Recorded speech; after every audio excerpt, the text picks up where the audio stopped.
चलिए हम पढ़ रहे हैं एटम एंड मॉलिक्यूल्स।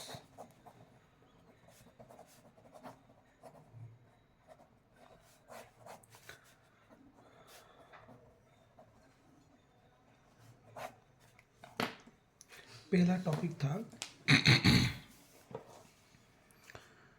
एटम होता क्या है। तो किसी भी मैटर पढ़ चुके थे कल। मैटर क्या होता था? मैटर वो anything and in the nature. Atom के लिए आप लिखेंगे एटम आर द स्मॉलेस्ट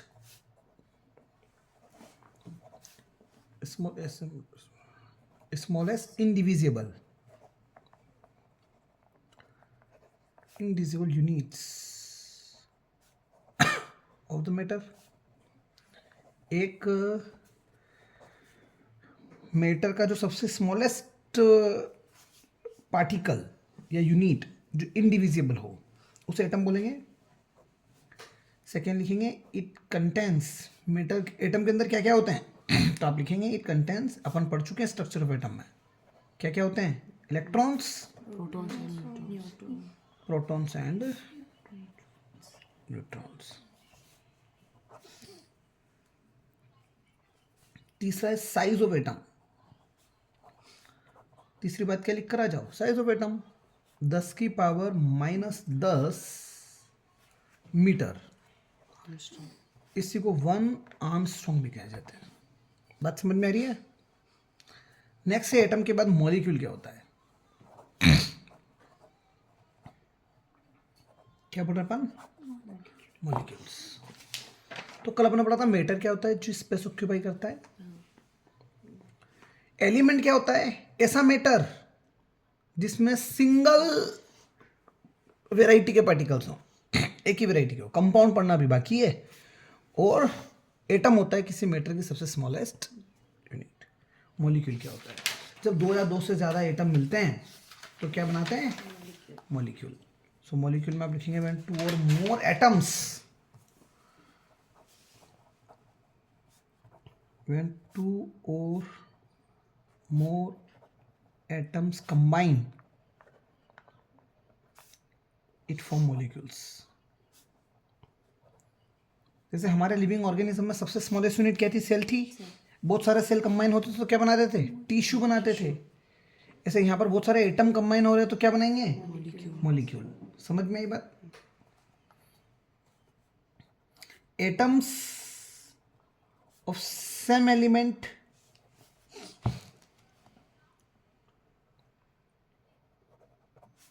और डिफरेंट एलिमेंट।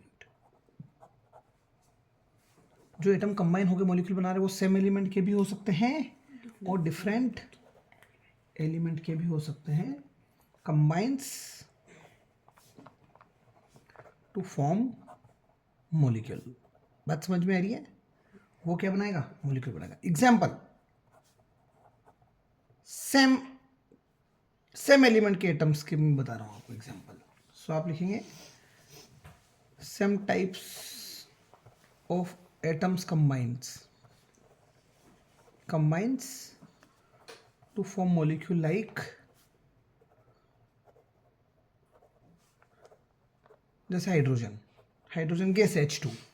तो इसके अंदर दो एटम है H और H, दोनों ही सेम टाइप के है कि नहीं है। ऐसे क्लोरीन गैस है Cl, कार्बन गैस है तो क्लोरीन गैस है। Cl मतलब क्लोरीन ही होता, पक्की बात है, मान लूँ मैं। तो कितने हैं? दो है तो दो क्लोरीन है तो दोनों क्लोरीन सेम एटम ही है तो मॉलिक्यूल बना रहे हैं। O2 दोनों ही ऑक्सीजन है तो सेम टाइप के एटम्स कंबाइन होके मॉलिक्यूल बना रहे हैं। नेक्स्ट है एग्जाम्पल ऐसे एटम्स का, जैसे different types of atoms combines to form molecules. जैसे कि HCl, ठीक है, H2O, CO2। HCl में देखो आप, HCl हाइड्रोजन क्लोराइड, दो अलग अलग टाइप के एटम है, एक हाइड्रोजन है और एक कार्बन है, क्लोरीन है, hydrogen water carbon, sorry hydrogen oxygen carbon oxygen. समझे कि नहीं समझे आप? तो मॉलिक्यूल मतलब जो डिफरेंट एक से ज़्यादा एटम कंबाइन करे तो मॉलिक्यूल बनता है। कहानी समझ में आई क्या? तो हम नेक्स्ट पढ़ रहे हैं टॉपिक एटॉमिसिटी। क्या पढ़ी जा रही है? ये जितना टॉपिक खींच रहा हूँ ना, ये को पूरा पेपर बैठा दूँ आप, पूरा पढ़ के आना पड़ेगा, एग्जाम्पल्स वगैरह सब। एटॉमिसिटी क्या होती है? तो एटॉमिसिटी बोलता है नंबर ऑफ एटम्स कितने हैं इन अ मॉलिक्यूल। किसी भी मॉलिक्यूल में देखो मैंने कैसे लिखा है, हर में दो तीन पॉइंट लिख रहा हूँ मैं। आंसर इस तरह से लिख के आना, मैं पूरा आंसर ही लिख कर दे रहा हूँ आपको। ये in a molecule the number of atoms present, कितने एटम प्रेजेंट हैं, रिप्रेजेंट्स एटॉमिसिटी। एक मॉलिक्यूल में कितने एटम प्रेजेंट हैं वो रिप्रेजेंट करता है एटॉमिसिटी। समझ में आ रही कि नहीं आ रही बात? जैसे एग्जांपल, इन CO2 मॉलिक्यूल्स एक कार्बन है और दो, तो नंबर ऑफ एटम्स कितने हैं? 3 है। तो एटॉमिसिटी कितनी हो जाएगी? एटॉमिसिटी मतलब टोटल एटम कितने वो गिन लो, तो एटॉमिसिटी 3 हो जाएगी। और ये ट्राई एटॉमिक होता है, 3 से ट्राई, 2 तो डाई, 1 हो तो मोनो, बहुत सारे हो तो पॉली। समझ में आ रही बात? सो एटॉमिसिटी 3 क्यों आई भाई? ये 2 था, ये 1 था। तो O2 की एटॉमिसिटी क्या है? O2 की 2 आएगी ना? पक्का 2 आएगी? हाँ। चलो कहानी क्लियर है यहाँ पर?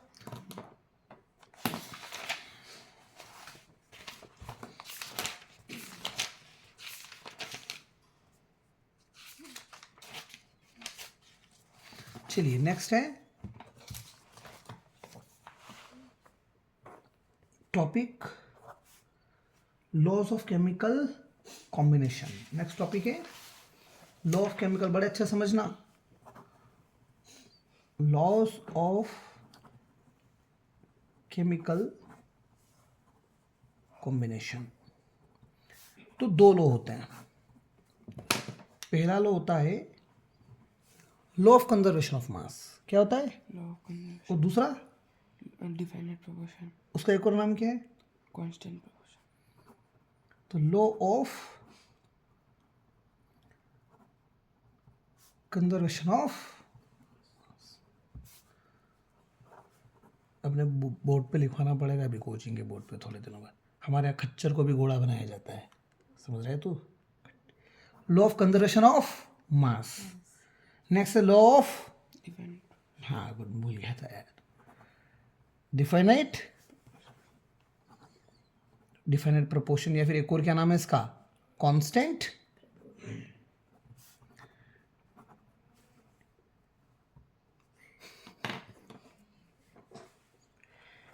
लॉ ऑफ कंजर्वेशन ऑफ मास पढ़ रहे हैं। क्या पढ़ रहे हैं? चल थोड़ा बहुत कुछ आता हो तो बता दे इसके बारे में, जो भी तेरे को आता हो श्रद्धा से दे दे।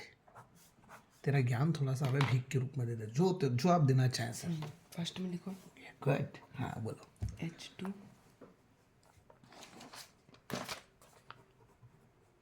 प्लस O2 और फिर नीचे लिखो 2 ग्राम H2 इधर कुछ नहीं लिखो? हाँ चलो 2 ग्राम लिख दे, तू बोले जो लिख दे। और यहाँ पे लिखो 16 ग्राम। ठीक है, अब 18 लिख दो। कहाँ लिखो? 18 यहाँ पे क्यों लिख दूँ? किसके यहाँ लिए? पे H2 लिखो। हाँ तो बोलना ऐसा। सुनना, सबसे पहले आप एक रिएक्शन लिखेंगे। दो यहाँ पर हमेशा हाइड्रोजन का जो मॉलिक्यूल है, इस मॉलिक्यूल का मास 2 ग्राम ही होगा। क्यों होगा? हम hydrogen, helium, lithium, beryllium, boron, carbon, nitrogen, oxygen पढ़ चुके हैं सीरीज 20 एलिमेंट तक। हाइड्रोजन का एटॉमिक नंबर भी 1 होता है, एटॉमिक मास भी 1 होता है। बात समझ गए? अब एक हाइड्रोजन का 1 होता है तो 2 हाइड्रोजन का कितना हो जाएगा? समझ में आई बात? ऑक्सीजन का एटॉमिक नंबर तो 8 होता है, लेकिन एटॉमिक मास कितना होता है? 16। भले ही यहाँ O2 लिखा है गैस के रूप में, लेकिन एक ये एटॉमिक लेवल पर कंबाइन होगा तो एक एटम का ही मास लिया जाएगा। बात समझ में आ रही है? कितना? ऑक्सीजन का 16 ग्राम, और हाइड्रोजन कितनी थी? 2 थी, तो 2 ग्राम। अब ये मत सोचना ऑक्सीजन 2 है तो 16 का डबल कर दें, ठीक है? वाटर कितना बनेगा? एक ऑक्सीजन का 16 और 2 हाइड्रोजन का 2, 18 ग्राम हो गया कि नहीं हो गया? जिनको आप मिक्स कर रहे थे हाइड्रोजन को ऑक्सीजन में, ये खिलाते हैं रिएक्टेंट, जो बन रहा है वो खिलाता है प्रोडक्ट। समझ गए? तो लॉ ऑफ कंजर्वेशन ऑफ मास बोलता है कि इधर का टोटल इधर के टोटल के बराबर आना चाहिए। 16 + 2 18 हुआ कि नहीं हुआ? तो ये भी 18 आना चाहिए। तो आप यहाँ लिखेंगे सेकेंड पॉइंट में कि total reactant mass is equals to total mass of the product, या total mass of reactant equal to total mass of the product. बात समझ में आ रही कि नहीं आ रही है? यहां से समझ में आता है कि इधर जितना मास था उतना ही इधर बन गया। कोई मास कम ज्यादा हुआ क्या? कोई अलग से एक्स्ट्रा मास क्रिएट हुआ? कोई मास डिस्ट्रॉय हुआ?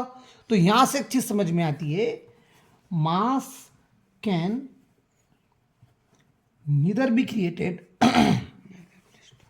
Nor be destroyed. नहीं समझा मेरी बात? क्या किया?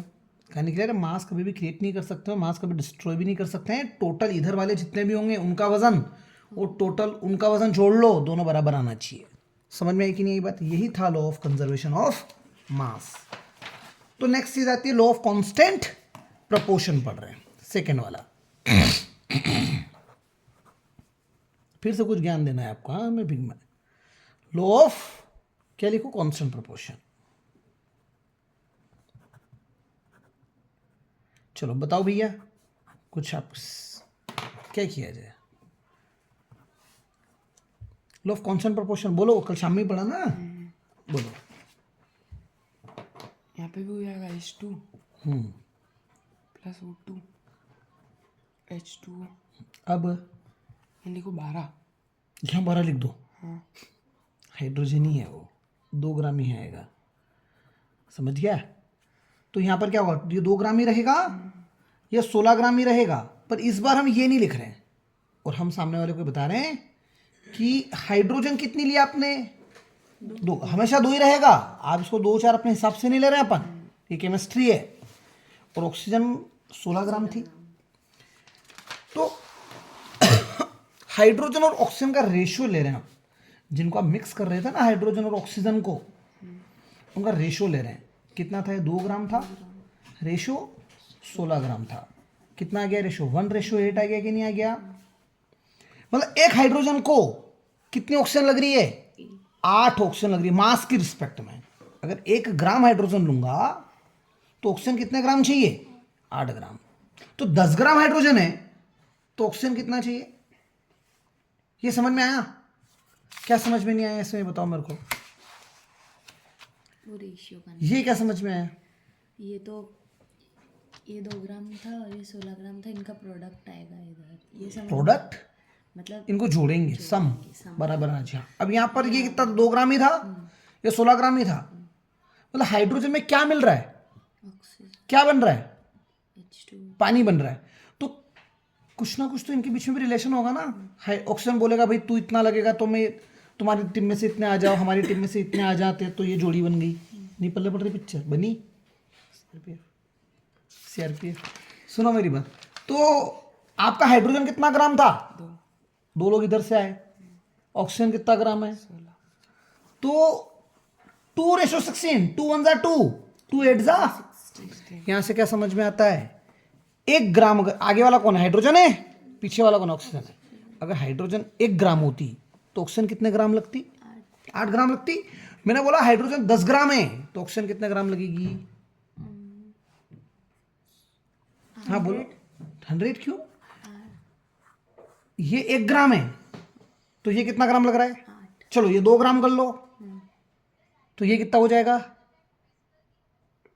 8 ही लगेगा। 8 क्यों लगेगा? अरे यार 16 लगेगा ना। ये देखो 2 के लिए 16 लग भी रहा है। चलो ये 3 कर दूं तो ये कितना हो जाएगा? 24। 24, तो ये 10 कर दूं तो ये कितना हो जाएगा?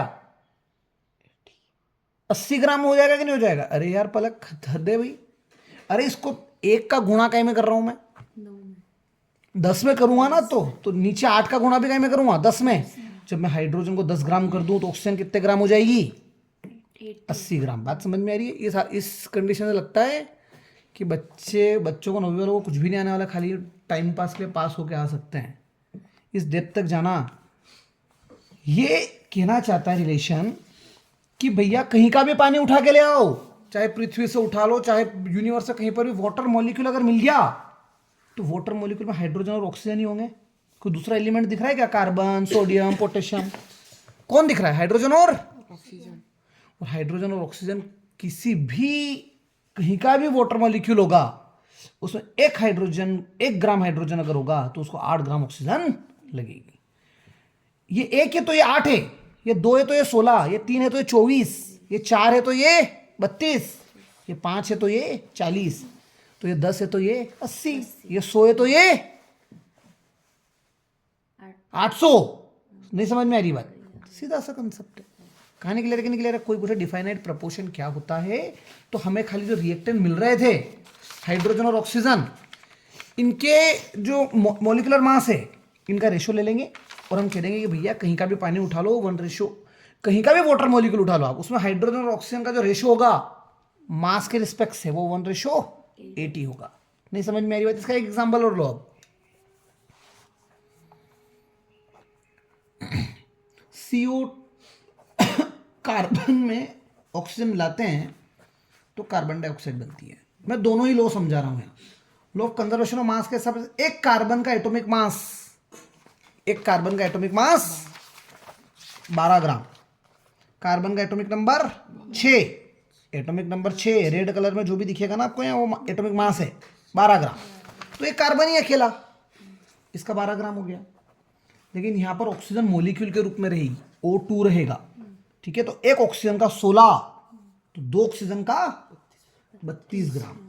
तो एक कार्बन का 12 था और 2 ऑक्सीजन का 32, तो 12 और 32 44 ग्राम हो गया है। अब देखो इधर का टोटल इधर के बराबर हो रहा कि नहीं हो रहा, तो कौन सा लो लग गया? कंजर्वेशन ऑफ मास। अब हम खाली इन दोनों का रेशियो ले लेते हैं। किसका? इन दोनों का रेशियो ले लिया, 12 ग्राम रेशियो 32 ग्राम। मैं 4 से काट रहा हूं, ठीक है। तो 4 3 सा 12, 4 8 सा 32, तो ये क्या हो गया? 3:8 हो गया कि नहीं हो गया? यहां से समझ में आता कार्बन अगर 3 ग्राम है, सुनना क्वेश्चन होगा अभी, कार्बन अगर 3 ग्राम तो ऑक्सीजन कितना ग्राम लगेगी? 8 ग्राम लगेगी। अब पृथ्वी पे या यूनिवर्स में या किसी दूसरे प्लेनेट से कहीं से भी कार्बन डाइऑक्साइड ले आवा, क्या लेके आ जाओ?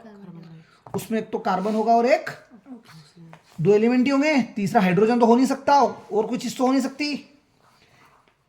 कार्बन कह रहा है कि भाई मैं 3 ग्राम रहूंगा ना, तो तू 8 ग्राम हो जाना, अपन दोनों मिलकर कार्बन डाइऑक्साइड बना ले। तो अगर मैं इसको 9 ग्राम कर दूं तो ऑक्सीजन कितना ग्राम हो जाएगी? 72।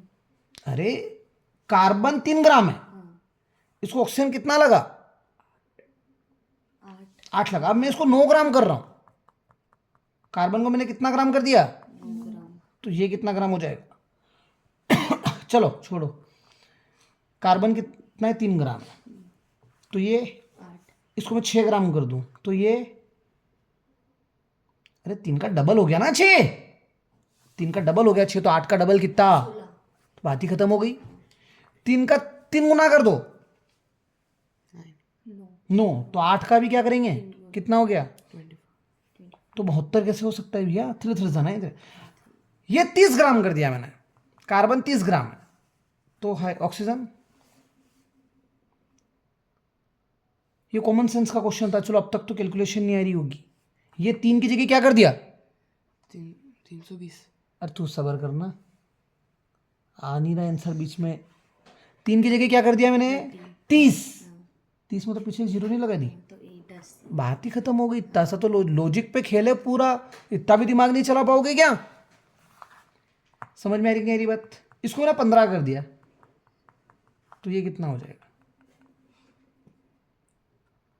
इसको 15 करने की 40, इसको 15 करने के लिए 5 का गुणा कर रहे हो ना, तो नीचे भी 5 का गुणा कर दो। नहीं समझ में आई बात? तो कांस्टेंट प्रोपोर्शन या डिफाइनाइट प्रोपोर्शन में खाली जो मिल रहे हैं, मिक्स हो रहे हैं, जो रिएक्टेंट्स हैं, उनके मास का क्या ले रहा हूं मैं? रेशियो ले रहा हूं। नहीं समझ में आई बात? अभी भी कहानी क्लियर है कि नहीं क्लियर है? नेक्स्ट टॉपिक है डाल्टन्स एटॉमिक थ्योरी।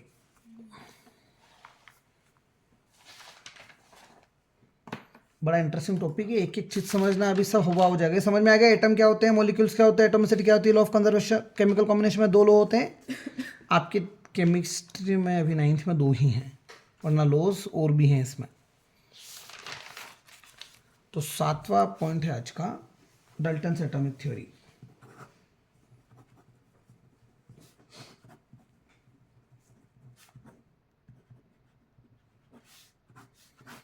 इस व्यक्ति का कहना था, इसने पहला ही पोस्टुलेट दिया और कहा कि कोई भी मैटर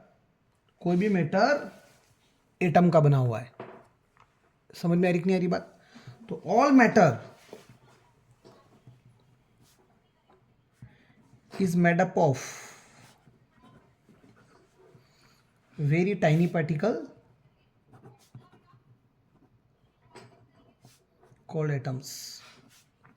कोई भी मैटर कहीं का बना हुआ है? टाइनी पार्टिकल्स बना हुआ है, जिनको बोलते हैं एटम। बात समझ में आ रही है? मतलब पहला पोस्टुलेट लिखना है कि सभी मैटर एटम के बने होते हैं। एटम क्या है? तो बहुत टाइनी स्मॉल पार्टिकल्स होते हैं। सेकेंड पोस्टुलेट क्या लिख क्या होगे? Atoms are indivisible particle. Atoms कैसे हैं? इनडिविजिबल पार्टिकल्स हैं। मतलब एटम को आप डिवाइड नहीं कर सकते, एटम को आप तोड़ नहीं सकते। समझ में आई बात? तो इसका मतलब क्या हो गया? It mean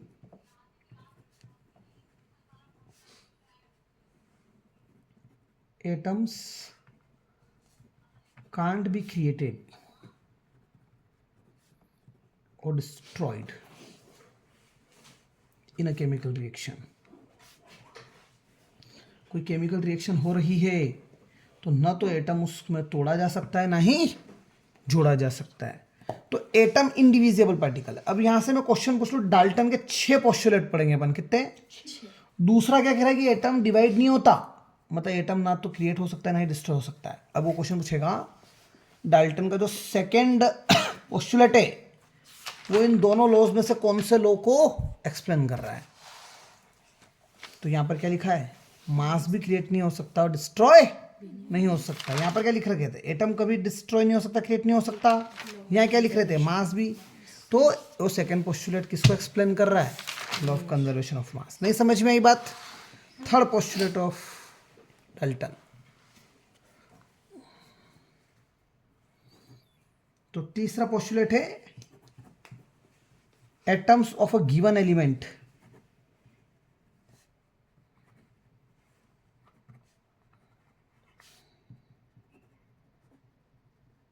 are identical in mass and chemical properties.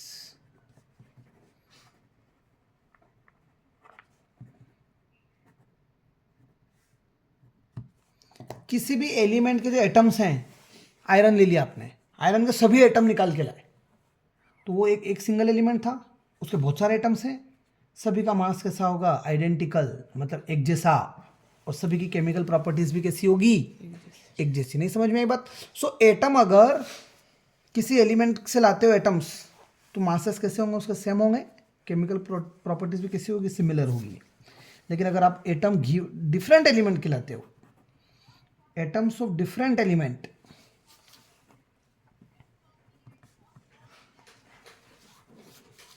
Are having different elements हैं, तो उनका क्या होगा? डिफरेंट मास होगा एंड डिफरेंट केमिकल प्रॉपर्टी होगी। समझ में आ रही बात?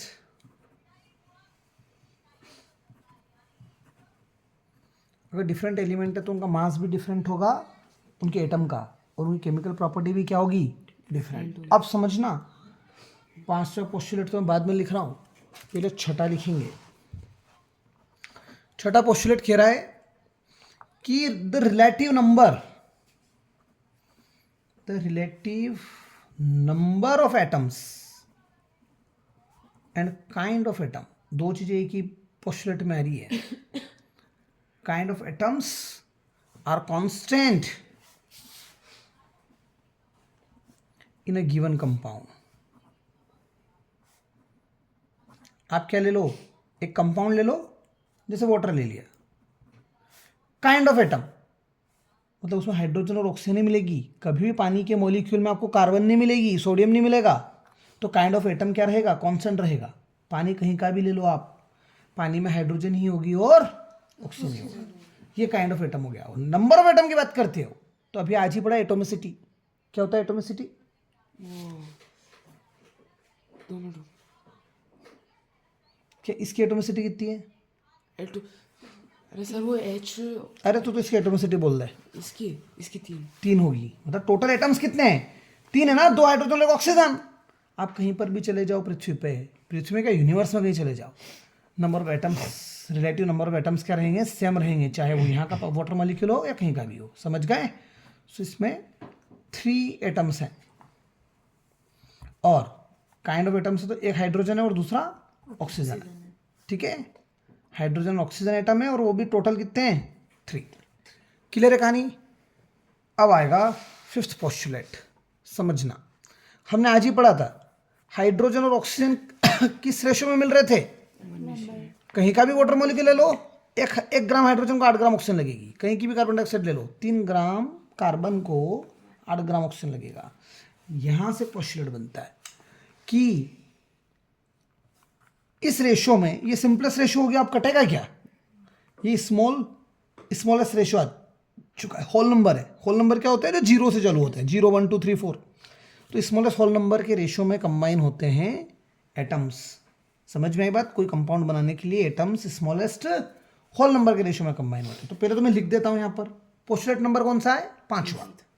क्या बोलता है कि atoms combine in the ratio of small whole number. नहीं समझ में आई बात? क्या बनाने के लिए? To form compounds.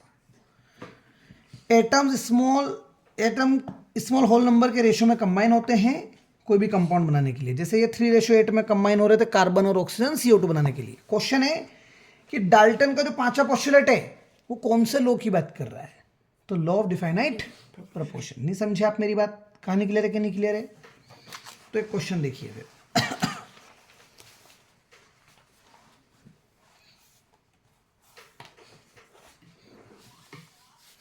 क्वेश्चन ऐसा कुछ है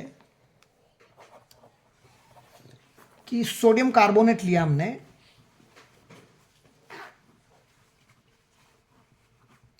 उसमें हमने ऐड किया एसिटिक एसिड. तो ये रिएक्शन बन रही है, हमें दे रहा है कार्बन डाइऑक्साइड और वाटर. समझ में आ रही कि नहीं आ रही बात? तो क्वेश्चन खुद बोल रहा है कि भैया हम इसको 5.3 ग्राम ले रहे हैं, इसको 6 ग्राम ले रहे हैं. तो कार्बन डाइऑक्साइड हमारे पास बन रही है 2.2 ग्राम, वाटर बन रहा है 0.9 ग्राम, और एक प्रोडक्ट और बन रहा है सोडियम एसीटेट. सोडियम, और ये बन रहा है हमारे पास 8.2 ग्राम. बात समझ गए? वो बोल रहा है कि शो कि यहाँ लॉ ऑफ कंजर्वेशन ऑफ मास लगा, और आपको प्रूव करना है कि क्या यहाँ लॉ ऑफ कंजर्वेशन ऑफ मास लग रहा है कि नहीं लग रहा है. तो रिएक्टेंट का मास निकाल लो.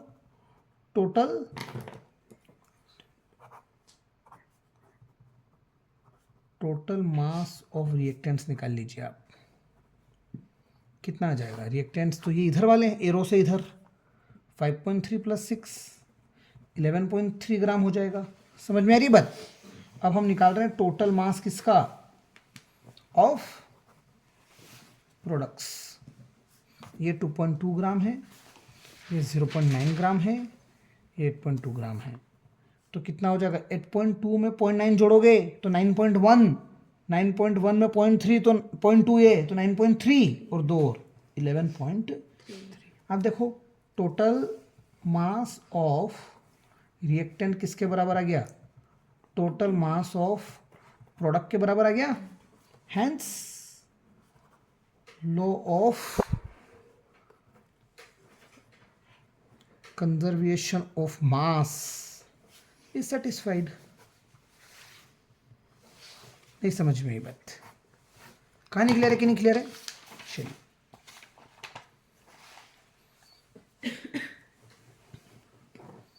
क्वेश्चन है आपके लिए. अब हाइड्रोजन और ऑक्सीजन कंबाइन करते हैं 1:8 में to form water. If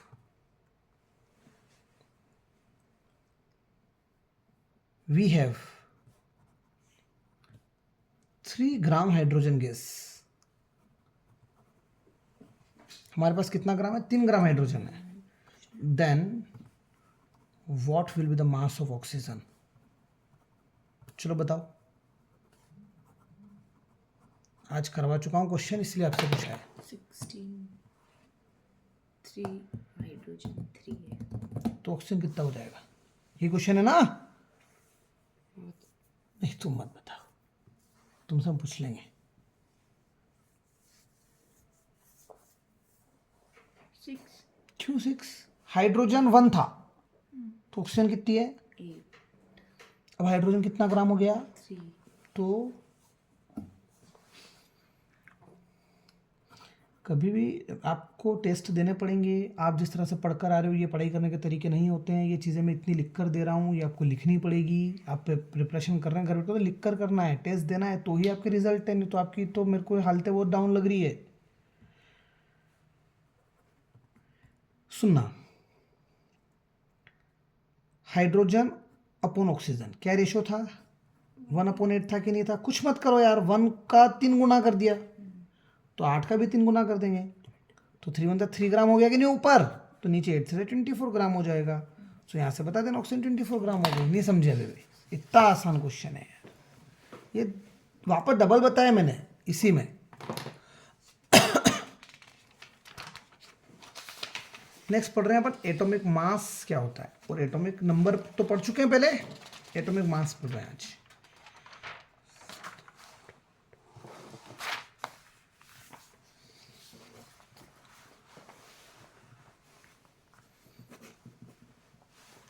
atomic mass. तो एक एटम के मास को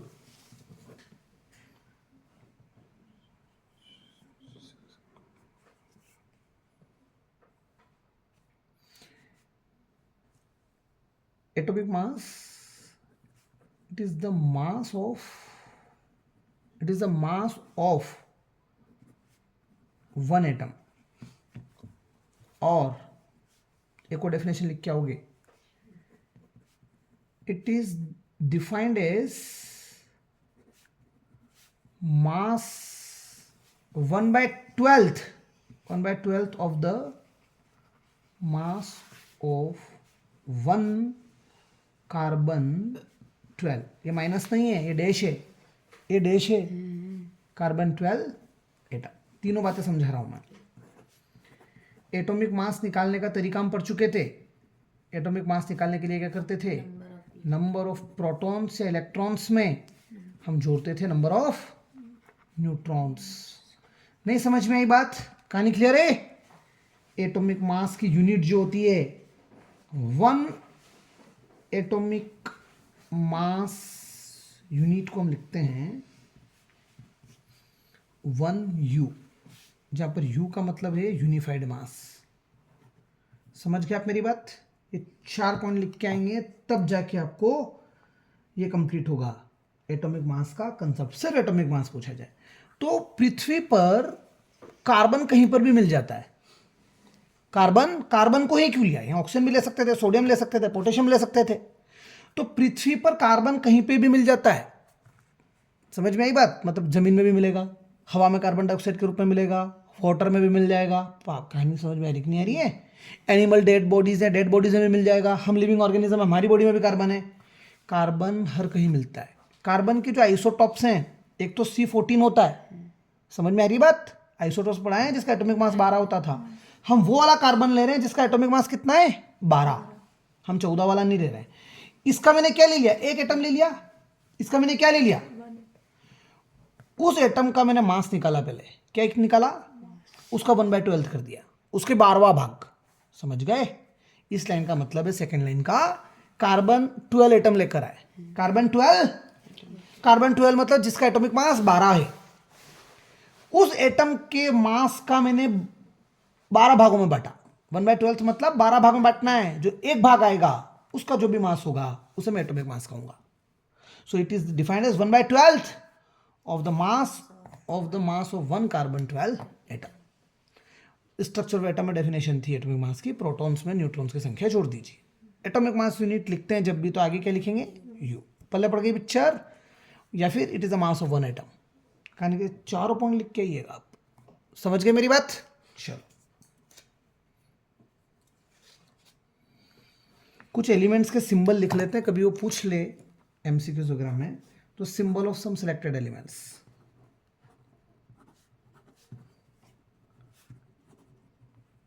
सिंबल ऑफ सम एलिमेंट्स में अपन ये तो पढ़ ही चुके हैं। हाइड्रोजन पढ़ लिया, हाइड्रोजन, हीलियम, लिथियम, फिर हेलियम, बेरिलियम, हाँ, बोरोन, कार्बन, बेरिलियम के बाद carbon, boron, boron, carbon, nitrogen, फिर ऑक्सीजन, और सर वो याद नहीं, फ्लोरीन, नियोन, नियोन। अब नियोन की यहाँ स्पेसिफिक बात कर लेते हैं। 1 2 3 4 5 6 7 8 9 और 10 था, 10 है। एटॉमिक नंबर क्या होगा, 10 होगा। इलेक्ट्रॉनिक कॉन्फ़िगरेशन क्या हो जाएगा, 2 और 8 हो गए 10। जिसका आउटर मोस्ट शेल भरा हुआ हो पहले से ही पूरा, जिसका आउटर मोस्ट शेल पहले से ही भरा हुआ हो, उन्हें नोबेल गैसेस बोलते हैं। कैसी गैसेस? तो नियोन एक नोबेल गैस है। समझ में आ रही कि नहीं आ रही है बात? अभी आगे और समझ आएगा। फिर 11 से sodium, magnesium, aluminium, silicon, phosphorus, sulphur,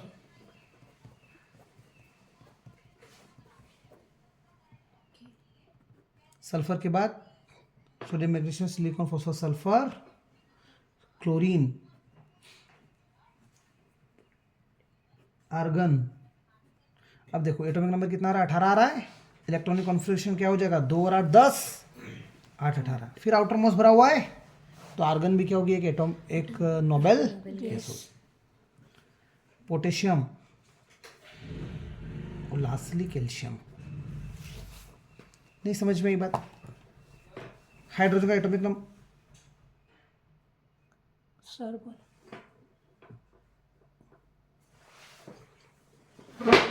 hydrogen का सिंबल H, हीलियम का He,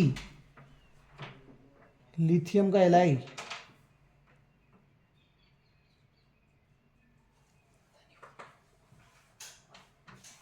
लिथियम का Li, बेरिलियम का B, बोरोन का B, कार्बन का C, नाइट्रोजन का N, ऑक्सीजन का O, फ्लोरीन का F, नियोन का Ne, सोडियम का Na, मैग्नीशियम का Mg, एल्यूमिनियम का Al, सिलिकॉन का Si, फॉस्फोरस का P, सल्फर का S, क्लोरीन का Cl, आर्गन का Ar, पोटेशियम का K, क्लोरीन का Cl, सॉरी कैल्शियम का Cl। इसके अलावा और भी लिखते हैं अपन। ये तो 20 तक तो कंटिन्यूस सीरीज याद रखनी थी अपने को, लेकिन गोल्ड याद रख लो एक। अब ये नंबर लिख रहा हूँ मैं ना, ये तो एटॉमिक नंबर थे इनके, बट ये तो रिप्रेजेंटेशन है खाली। गोल्ड का लिख रहा हूँ, सिल्वर, गोल्ड सिल्वर। उसके बाद यूरेनियम, यूरेनियम कहाँ पड़ा था, आइसोटॉप्स के एप्लीकेशन में, फ्यूल, एज अ फ्यूल, बिजली पैदा करने में। समझ में आ रही है बात? जिंक, नियोन पढ़ ही लिया, potassium, silver, sodium, oxygen, nitrogen, cobalt. इसके अलावा कल अपन ने पढ़ा था टीन, याद आ रहा है? ये इनके आगे जरूरत लगेगी इसलिए अभी से रट रहे हैं अपन एक तरीके से। लीड, कॉपर, आयोडीन, ठीक है। तो गोल्ड का याद रखना Au होता है। मरकरी, आयरन का Fe, आयरन भी लिख लो। तो इसके अलावा मैंने आपको 10-11 और ये भी पढ़ा दिए, ठीक है। सिल्वर का, गोल्ड का एटॉमिक, सॉरी गोल्ड का सिंबल कैसे लिखेंगे अपन? Au, सिल्वर का Ag, यूरेनियम का U, जिंक का Zn, कोबाल्ट का Co, छोटा O आएगा, टीन का Sn, लीड का Pb, कॉपर का Cu, आयोडीन का I, मरकरी का Hg और आयरन का Fe। समझ में आ रही कि नहीं आ रही है बात? मॉलिक्यूल हमने पढ़ लिया। हम पढ़ेंगे अब आयंस। कार्बन ही क्यों लिया था, यहां पर समझ में आ रहा है आपको? यहां पर कार्बन ही क्यों लिया था, समझ में आ रहा है? एटॉमिक मास क्या था? कार्बन 12 का एक एटम ले लो, उस एटम के मास का 1/12 भाग कर दो, जो 12th भाग आएगा वो 1 एटम का मास होता है। कार्बन 12 ही क्यों लिया था? मैंने अभी बोला है, 10 मिनट भी नहीं हुए होंगे। क्योंकि नेचर में कार्बन कहीं पर भी मिल जाता है, पृथ्वी में मिल जाएगा, हवा में मिल जाएगा, हमारी बॉडी में मिल जाएगा, एनिमल्स की बॉडी में मिल जाएगा। बोला था कि नहीं बोला था? इसलिए कार्बन 12 एटम का ले रहे हैं। कहानी क्लियर है? आधी चीजें तो मैं यही याद करा दूंगा यार, बोल बोल कर पर।